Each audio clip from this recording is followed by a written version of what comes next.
Hello everyone, and welcome to Synthesizing Cyber Infrastructure Efforts of C4P and the EarthCube Community, a webinar series organized by C4P. C4P, Collaboration in Cyber Infrastructure for Paleo Geosciences, is an EarthCube research coordination network supported by the National Science Foundation. I'm Leslie Shee, and I'll be the moderator today. We'll have two presentations, each 20 minutes with roughly 10 minutes for questions, and we'll want to keep this to an hour, so I'll be fairly strict about enforcing time limits, and we'll give each speaker a 3-minute warning. If you have any questions, please send them through the WebEx chat window, and I'll read them aloud after the presentation. You can send a question at any time. All presentations and follow-up discussion will be publicly archived on the EarthCube website and at the C4P YouTube channel at youtube.com/Cyber4Paleo. Today, our first speaker is Skye Bristol from the USGS, and he'll be presenting on the EarthCube Digital Crust building block. Our second speaker is Ricardo Maclise, also from USGS, who will be giving an update on the USGS Paleo records and its collaborations with Paleobiology Database and CSAR, the System for Earth Sample Registration. So, Skye, I see you already have the screen share, so you can begin when ready. Great, thank you, Leslie. I always forget that these are going to be recorded, and I might spend a bit more time putting together something record-worthy, but I'm going to give you an update on the Digital Crust project, which is part of the second round of EarthCube building blocks. I'll introduce our project team here in a few minutes. I'm going to provide a little bit of some of the background vision of the Digital Crust project, where it came from, its connection especially into the USGS and the USGS mission, and some status on where we are here as of March 2015, moving forward with kind of big milestones coming up with the EarthCube all-hands meeting in May, and then our future work to round out this project. So a lot of this ties back very closely to the mission of the USGS and a group in the USGS called Core Science Systems in particular that I'm a part of. The Digital Crust idea has its roots in a USGS synthesis project through our John Wesley Powell Center for Earth System Science Analysis and Synthesis that kicked off a couple of years ago to try to pursue this idea. That ended up being co-funded at the time by USGS and the National Science Foundation through one of the end-user workshops that we held in concert with the working group, the synthesis working group through USGS. And so I was one of the co-PIs on that, along with Ying Van Reinfelder and Steve Ingebrigtsen and Dave Wallach. And we really came up with a lot of the ideas for where this was going to go, and then put together a team, brought together a number of collaborators on that, and submitted a building block proposal that we're now moving forward to get some cyber infrastructure on the ground as part of this. But it really tracks back to a fundamental aspect of the USGS mission called Core Science Systems, and I'm going to give you a little bit of a picture for what that looks like and where that fits as part of that overall vision. So a couple of years ago, we ended up with this new mission area in USGS that was part of a number of other kind of an overall reorganization that went on that started pivoting us as an organization from focusing on our traditional science disciplines of geology, hydrology, geography, and biology toward really looking at major societal challenges in different ways. And a science strategy was released in 2007 that introduced some new ideas for how we might organize ourselves. We ended up with a group called Core Science Systems, and I was part of a team that spent quite a bit of time trying to look at, well, what does that really mean, and how do we describe this whole new area of USGS? And we ended up coming up with an idea of a modular science framework as kind of our base concept around which we're growing this organization. And that's really driven off of the idea of Bailey's ecosystem that an ecosystem is not just the biology aspects of the stuff on the surface, but if we're really going to understand ecosystems and we're going to understand what's going on in the broader framework of the complex Earth system, we need to look at the entire ecosystem from, bedrock geology through humans on the surface and other biota on the surface and, clear up to the atmosphere. So we really need to understand that whole thing. And in terms of what the core science systems mission area is, we said, well, we need to come up with a way that really helps to organize and bring together all of the data, the information, and the knowledge that USGS has across all of these different disciplines into some sort of a cohesive framework of some kind. And this little cartoon that we had was kind of one way of slicing that up that allowed us to take a number of different products that we had, major data products at a nationally synthesized level, and kind of map them in here in some way. And so we had this idea of a modular science framework. Within that, we developed a conceptual model for, really what does that mean and how do we put all of those pieces together? How do we take this idea and turn it into actual working cyber infrastructure in some way? So we grounded that in the research process itself. We said, well, we can take, you can create these sort of pizza boxes or these units in some way across space and time in pretty much any different, any kind of a framework that you might think of. But, ultimately there's some sort of a logical way of laying out our data and our information and even the people who are doing work in those different areas. We tied all of that to the research process. The bottom piece of this diagram is kind of one view of a research life cycle, from developing a concept through all of the analysis that goes on, maybe re-examination that occurs through time, to publishing that. And we said there's different ways of tying that process, both in terms of inputs and outputs, to some sort of a logical, framework that we can bring together. And really, from our perspective in an organization, it's bigger than us. We're contributing information to a global digital Earth in some way. Our data, information, and knowledge is really exchanged with that broader picture. We're obviously not the only players in that whole system in some way. So, we ripped off of the digital Earth concepts that, Gore and others, of course, have been pursuing since, the late 90s. We do have actual, instances of ideas in that and things like Google Earth and capabilities that are out there. And when we start to pick apart the idea of the modular science framework a little bit, it really is something that we can put on the Earth in some way, and we can look at things across time. Here's a depiction of one of my favorite areas of the world down on the San Juan River in northwestern Utah. I've actually got the fortunate happenstance to have picked up a river permit again this year, so I'll be back there in a couple months here during the runoff. But we can look at that across. We can look at this framework across space and time in different ways. But when we really want to examine some issue and we want to look at some problem like, understanding landslide threats or looking at, biodiversity across large landscapes in some way, we often want to pull out a couple of these pieces of the framework, like, what do we have in terms of information on, socio-cultural aspects of the human population and land surface together in some way. We often want to look at just a particular slice, a particular area of space and time to conduct a particular analysis in. But really what happens when we put together, any kind of a conceptual framework like this, we've got a lot of holes in it. We're missing information in some particular area. We're missing information across some time period. Maybe our models aren't very good, and so, or aren't, a very high fidelity yet, and so we need to make some improvements in some way. So that ends up being the situation that we're dealing with to a great extent. And looking across the landscape, we have these kind of blocks, you could say, of existing solid information from various observations and measurements that we've made, data that we've pulled together and integrated in some fashion potentially, but we kind of have that scattered across the Earth's surface in some way.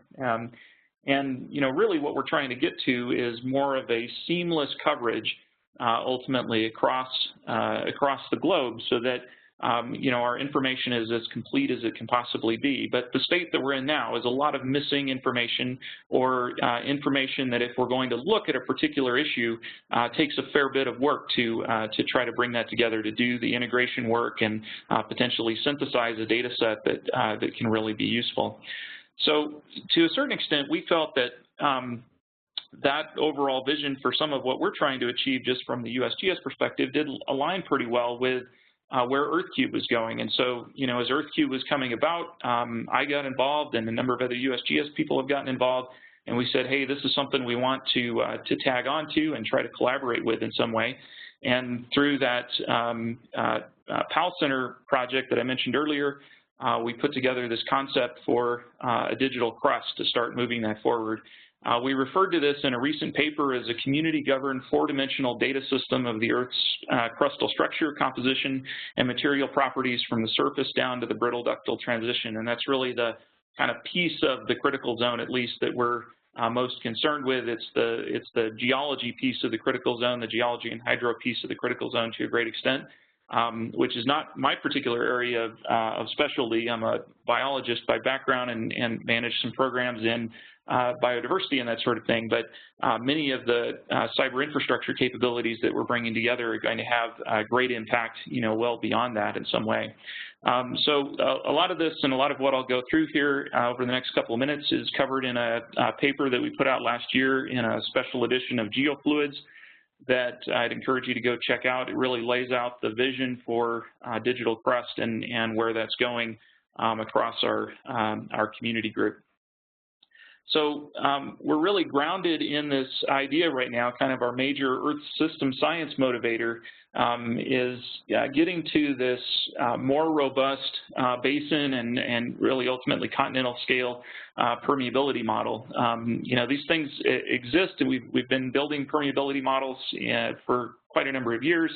But they're usually done, when they're very high resolution, they're done at a fairly limited scale. So we've got a couple of the world-class folks in our team. Our PI for the Digital Crust project is Ying Fan from Rutgers University, and we're collaborating with Niels Moosdorf from University of Hamburg. Between Ying and Niels, these are really two of the big folks in major basin scale hydrologic modeling, and so they've been bringing to the table a couple of the different permeability models that really make sense to fit into this, and that's really our science case that we're working up against. On the cyber infrastructure side of things, we're collaborating with Shannon Peters at University of Wisconsin. John Czapluski is on his team there. And we're really basing a lot of the ultimate framework on this. Kind of the geologic scaffolding for the digital crust is based on the existing MacroStrat capability that really provides an XYT framework across most of North America. So what MacroStrat does is it's established a tessellated grid across North America that pretty much gives us everything that we know from the chronostratigraphic record and in the basic grid there. So we have a piece of the puzzle that we're building on now in terms of building out the Z component to this and building out additional cyber infrastructure capabilities on top of that. Some of the early work that's gone on so far in the digital crust effort that is not fully released yet, but we have out in beta and we're starting to work against. John especially has gone through and pulled both the geologic map of North America at the North American scale to align with MacroStrat and with the MacroStrat columns and the individual state geologic maps as well. So he's gone in and adjusted the MacroStrat grid to align with the surface geologic map essentially, so that we have a MacroStrat now that is more closely aligned, at least with the surface geology that we have. And we've tied that back then to, we've been able to tie that and integrate that back into the mineral resources data from the USGS, which gives us the lithologic constituents and at least the start to our Z-axis in pulling these data together. So we've started some work just based on some of these larger framework layers. We're going to be doing some work here fairly soon with regional aquifers and other data that USGS has to align those into the MacroStrat columns and further build out the properties within each of those that we'll be able to use toward permeability modeling and other types of uses of those data. This group of characters, Ilya Zaslavsky at UCSD, Steve Richard at Arizona GS, and myself, as well as a number of different folks on our various groups, are working toward some of the next aspects of this that involve editing data, editing MacroStrat in a live sort of community-driven way and contributing new data ultimately to the system. What we really envision here, again, is this community-driven process where either through large data integration activities where we have maybe some major national data set of some kind, or maybe a large regional data set of some kind that we may go through some work to integrate that into the framework, to individual PIs that say, hey, I've got some data from an analysis of these 5 wells in Kansas that I want to contribute. I have some new interpretations on what we've seen in the vertical column here in some way, and I want to contribute those data in some fashion. So that's an aspect of this that we're working on from our perspective. So a piece of that that the Wisconsin guys are working on is an ability to come in and edit and annotate MacroStrat itself.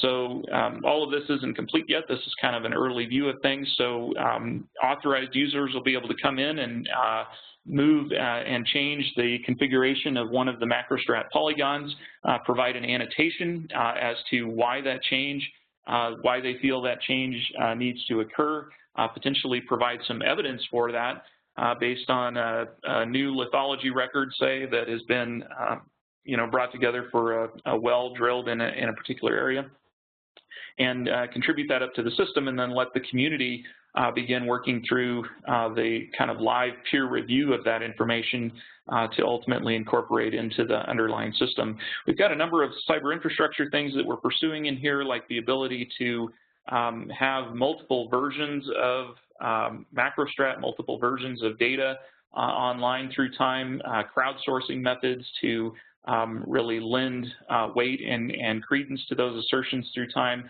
to really build out that knowledge infrastructure. A piece of it that we're leveraging from the USGS or bringing to the table from USGS is our USGS ScienceBase system, which is a digital repository and data integration and synthesis capability.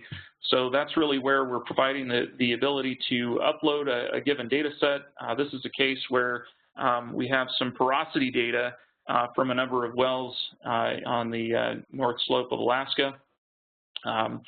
A lot of those data end up looking like spreadsheets. Sometimes those spreadsheets need to be integrated together between multiple sources even to produce a cogent set of measurements like porosity percent measurements in this case to contribute to a number of different permeability models.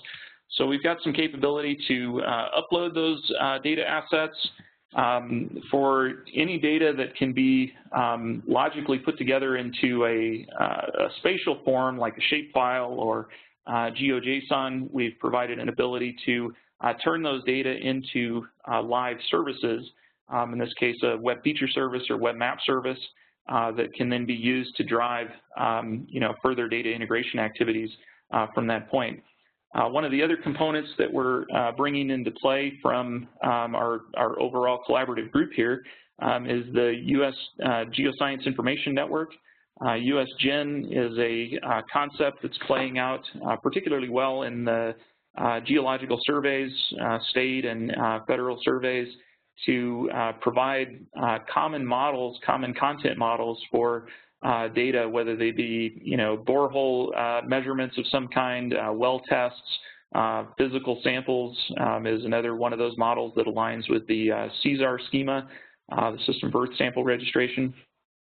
So we're working to align the ability to upload a given data set of some kind with some introspection on those data and some potential mapping and assertion by the data provider to align those attributes with known content models that allow us to build larger integrated data assets from that point.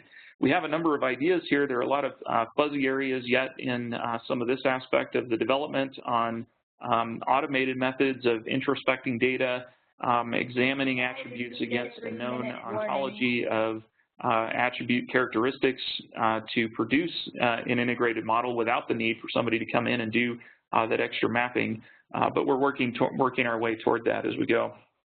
The ultimate output from a lot of that is going to be, you know, a net CDF output to drive a lot of the modeling capability. Ilya and his group at UC San Diego, the Supercomputer Center, are working on the permeability models now, working to tune those in terms of inputs to either receive OpenDAP inputs or NetCDF data inputs directly, so that we can get to kind of one overall data format that we can generate off of the data contributions to drive improved modeling from there.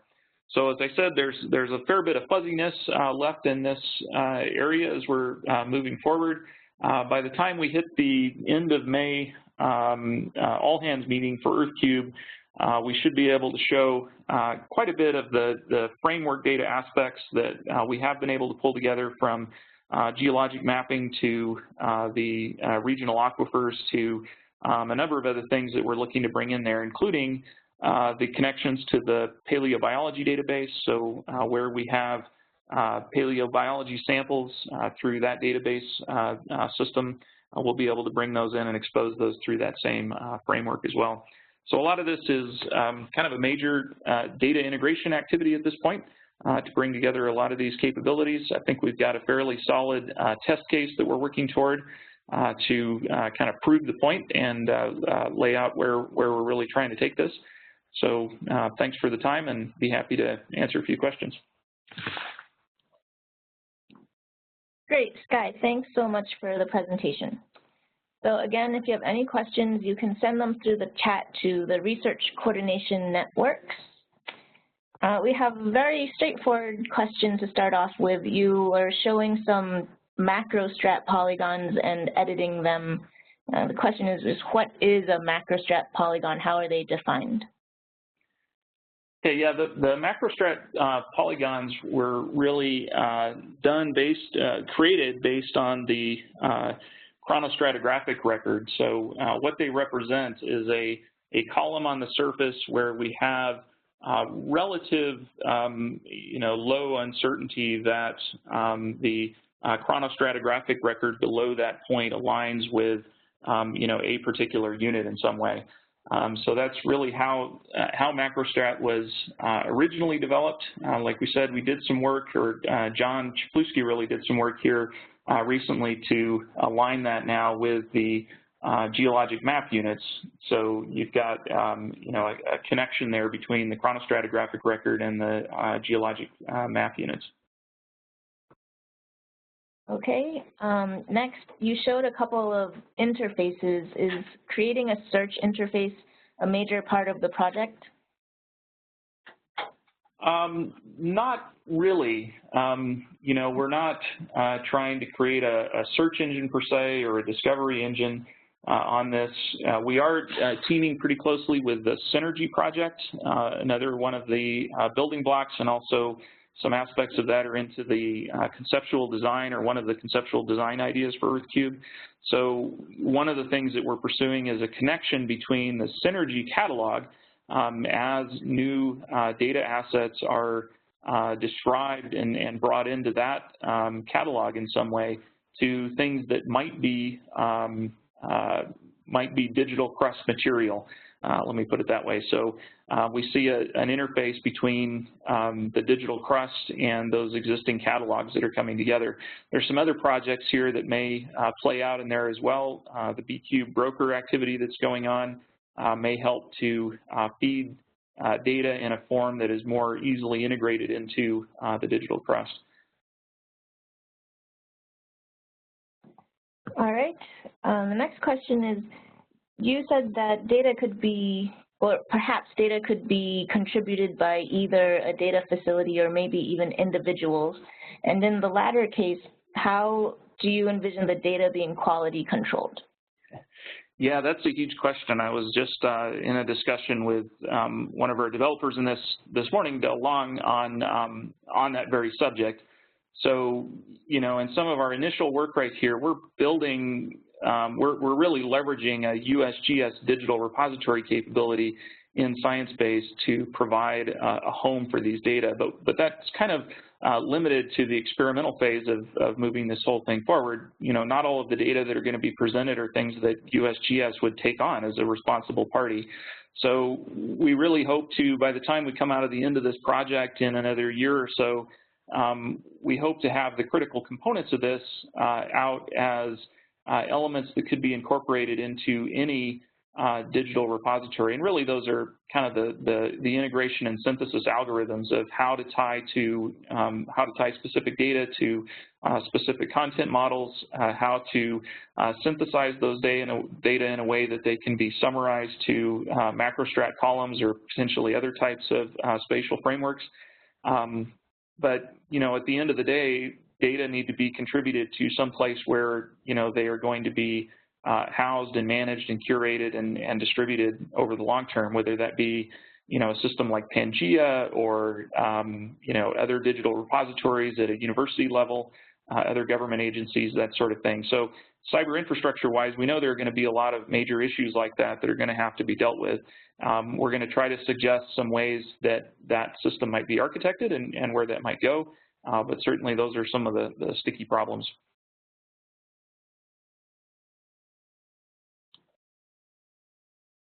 Okay, well, there are no other questions at this time, so thank you very much, Sky, and I think we will move on to the second talk.